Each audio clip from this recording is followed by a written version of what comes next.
وَإِذَا لَقُوا الَّذِينَ آمَنُوا قَالُوا آمَنَّا وَإِذَا خَلَوْا إِلَى شَيَاطِينِهِمْ قَالُوا إِنَّا مَعَكُمْ إِنَّمَا نَحْنُ مُسْتَهْزِئُونَ. സൂറത്തുൽ ബഖറയിലെ 17-ാമത്തെ ആയത്താണ് ഇപ്പോൾ ഓതിക്കേൾപ്പിച്ചത്. ഈ ആയത്ത് പാരായണം ചെയ്യുമ്പോൾ ചില നിയമങ്ങൾ ശ്രദ്ധയിൽപ്പെടുത്തുന്നു. ഒന്നാമതായി ഖാലൂ ആമന്ന, അവിടെ ദീർഘിപ്പിക്കേണ്ട സ്ഥലമാണ് അൽ മദ്ദുൽ മുൻഫസിൽ എന്നാണ് ആ നിയമത്തിന് പറയാറുള്ളത്. 4-5 ഖദർ നീട്ടേണ്ടതാണ്. ഖാലൂ ആമന്ന. അതേപോലെ തന്നെ ഖാലൂ ഇന്ന മഅകും, അവിടെയും ഇതേപോലെ ദീർഘിപ്പിക്കേണ്ടതാണ്. അതേപോലെ മണിക്കേണ്ട സ്ഥലമാണ് ആമന്ന. അതേപോലെ ഇന്ന, ഇന്നമ, നൂന്റെ മേലെ ഷദ്ദ് വന്നതുകൊണ്ട് 2 ഖദർ മണിക്കേണ്ടതാണ്. മുസ്തഹ്സിഊൻ എന്ന വാക്കിൽ നിർത്തുകയാണെങ്കിൽ 2, 4, 6 ഖദർ നീട്ടാവുന്നതാണ്. മുസ്തഹ്സിഊൻ, മുസ്തഹ്സിഊൻ, മുസ്തഹ്സിഊൻ. ഇതിനാണ് അൽ മദ്ദുൽ ആരിദ് ലിസുക്കൂൻ എന്ന് പറയാറുള്ളത്.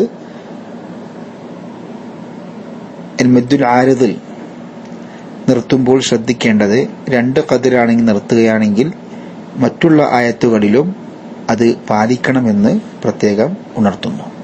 ഒന്നുകൂടി നമുക്ക് ഈ ആയത്ത് പൂർണ്ണമായും കേൾക്കാം. وَإِذَا لَقُوا الَّذِينَ آمَنُوا قَالُوا آمَنَّا وَإِذَا خَلَوْا إِلَى شَيَاطِينِهِمْ قَالُوا إِنَّا مَعَكُمْ إِنَّمَا نَحْنُ مُسْتَهْزِئُونَ. السلام عليكم ورحمة الله وبركاته. بسم الله الحمد لله والصلاة والسلام على رسول الله. رب اشرح لي صدري ويسر لي أمري واحلل عقدة من لساني يفقهوا قولي. സഹോദരങ്ങളെ, സൂറത്തുൽ ബഖറയിലെ 14-ാമത്തെ ആയത്താണ് ഇന്ന് നമ്മൾ പഠിക്കാൻ പോകുന്നത് ഇൻഷാ അല്ലാഹ്. ഈ ആയത്ത് وَإِذَا لَقُوا الَّذِينَ آمَنُوا قَالُوا آمَنَّا وَإِذَا خَلَوْا إِلَى شَيَاطِينِهِمْ قَالُوا إِنَّا مَعَكُمْ إِنَّمَا نَحْنُ مُسْتَهْزِئُونَ. ഈ ആയത്തിൽ പരാമർശിക്കപ്പെട്ട വാക്കാർത്ഥങ്ങൾ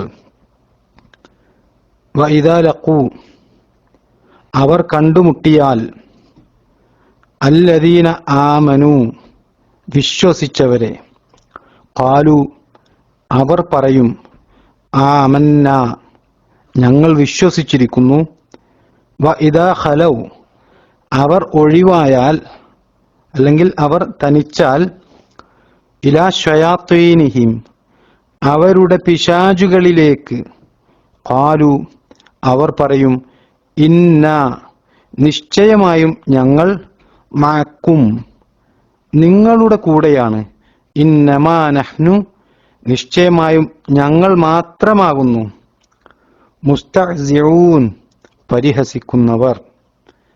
അപ്പോൾ അതിന്റെ അർത്ഥം, ഈ ആയത്തിന്റെ പൂർണ്ണമായ അർത്ഥം, വിശ്വാസികളെ കണ്ടുമുട്ടുമ്പോൾ അവർ പറയും, ഞങ്ങൾ വിശ്വസിച്ചിരിക്കുന്നു എന്ന്. അവർ തങ്ങളുടെ കൂട്ടാളികളായ പിശാചുക്കളുടെ അടുത്ത് തനിച്ചാകുമ്പോൾ അവരോട് പറയും, ഞങ്ങൾ നിങ്ങളോടൊപ്പം തന്നെയാകുന്നു, ഞങ്ങൾ മറ്റവരെ കളിയാക്കുക മാത്രമായിരുന്നു എന്ന്. ഇതാണ് സഹോദരങ്ങളെ സൂറത്തുൽ ബഖറയിലെ 14-ാമത്തെ ആയത്തും അതിന്റെ അർത്ഥവും. ഈ ആയത്തിലൂടെ കപടവിശ്വാസികളുടെ മറ്റൊരു സ്വഭാവമാണ് അല്ലാഹു സുബ്ഹാനഹു വ തആല എടുത്തു പറയുന്നത്. കപടമുഖമുള്ള അല്ലെങ്കിൽ 2 മുഖമുള്ള കപടവിശ്വാസികൾ സത്യവിശ്വാസികളുടെ അടുക്കലേക്ക് വന്നു കഴിഞ്ഞാൽ തങ്ങളും സത്യവിശ്വാസികളാണ് എന്ന് അഭിനയിക്കും. മുസ്ലിമുകളെ തൃപ്തിപ്പെടുത്തിക്കൊണ്ട് മുസ്ലിമുകൾക്ക് പൊതു ഖജനാവിൽ നിന്ന് കിട്ടുന്ന ഭൗതിക സഹായങ്ങൾ കൈക്കലാക്കാനാണ് ചില ആളുകൾ ഈ രൂപത്തിൽ അഭിനയിക്കാറുള്ളത്. അല്ലെങ്കിൽ യുദ്ധത്തിൽ ലഭിക്കുന്ന ഗനീമത്ത് സമ്പത്ത്, അതായത് യുദ്ധത്തിൽ ശത്രുക്കൾ വിട്ടേച്ചു പോകുന്ന, യുദ്ധം കഴിഞ്ഞാൽ ലഭിക്കുന്ന സ്വത്തുക്കളാണ് ഇസ്ലാമിന്റെ സാങ്കേതികമായ ഭാഷയിൽ യുദ്ധാർജിത സമ്പത്തിന് പറയുന്നതാണ് ഗനീമത്ത് സമ്പത്ത് എന്ന്. ഈ സമ്പത്തിൽ പങ്കു ലഭിക്കുന്നതിന് വേണ്ടിയൊക്കെ മുസ്ലിമായി അഭിനയിക്കുന്ന കപടവിശ്വാസികളുണ്ട്. എന്നാൽ ഈ ആളുകൾ മുസ്ലിമുകളുടെ കൂട്ടത്തിൽ നിന്ന് വിരമിച്ച് അവരുടെ യഥാർത്ഥ കൂട്ടുകാരുടെ അടുക്കലേക്ക് ചെന്നു കഴിഞ്ഞാൽ ഈ കപടവിശ്വാസികൾ അവരുടെ ഉള്ളിലിരിപ്പ് അവരോട് തുറന്നു പറയുകയും ചെയ്യും. ഞങ്ങൾ യഥാർത്ഥത്തിൽ നിങ്ങളുടെ കൂട്ടത്തിലുള്ളവർ തന്നെയാണ്. ഞങ്ങളെ മുസ്ലിമുകളുമായി ഒരുമിച്ച് കാണുന്നത് കൊണ്ട് നിങ്ങൾ തെറ്റിദ്ധരിക്കേണ്ട ആവശ്യമില്ല. നിങ്ങളുടെ നന്മ ഉദ്ദേശിച്ചുകൊണ്ടും അതോടൊപ്പം തന്നെ അവരെ പരിഹസിക്കുന്നതിനു വേണ്ടി മാത്രമാണ് ഞങ്ങൾ അവരെ സമീപിക്കുന്നത് എന്ന് ഈ കപടവിശ്വാസികൾ പറയും. ഇതാണ് അവരുടെ പതിവെന്ന് ഈ ആയത്തിലൂടെ അള്ളാഹു സുബ്ഹാനഹു വ തആല നമ്മെ ബോധ്യപ്പെടുത്തുകയാണ്. നബി സല്ലല്ലാഹു അലൈഹി വസല്ലമയുടെ മദീന കാലഘട്ടത്തിൽ ഇസ്ലാമിന് വളരെ പ്രയാസമുണ്ടാക്കിയ ഒരു വിഭാഗമാണ് ഈ കപടവിശ്വാസികൾ. അവർക്ക് രണ്ട് മുഖങ്ങളുണ്ട് എന്ന് മുമ്പ് സൂചിപ്പിച്ചുവല്ലോ. ആ സ്വഭാവത്തെക്കുറിച്ച് ഇബ്നുൽ ഖയ്യിം അൽ ജൗസി റഹിമഹുല്ലാ അദ്ദേഹത്തിന്റെ സിഫാത്തുൽ മുനാഫിഖീൻ എന്ന ഗ്രന്ഥത്തിലൂടെ പറയുകയാണ്, അവർക്ക് മുസ്ലിമുകളെ അഭിമുഖീകരിക്കുമ്പോൾ ഒരു മുഖവും അവന്റെ വ്യതിചലിച്ച സുഹൃത്തിനെ കണ്ടുമുട്ടുമ്പോൾ മറ്റേ മുഖവും അവർ പ്രകടിപ്പിക്കും. അവരിലേവർക്കും രണ്ട് നാക്കുകളുണ്ട്. ഒന്ന് മുസ്ലിമുകളെ കണ്ടുമുട്ടുമ്പോഴുള്ള നുണയൻ നാക്കും, മറ്റേത് അവന്റെ യഥാർത്ഥ വിശ്വാസം പ്രകടിപ്പിക്കുന്ന അവന്റെ ഒറിജിനൽ നാക്കുമാണ്.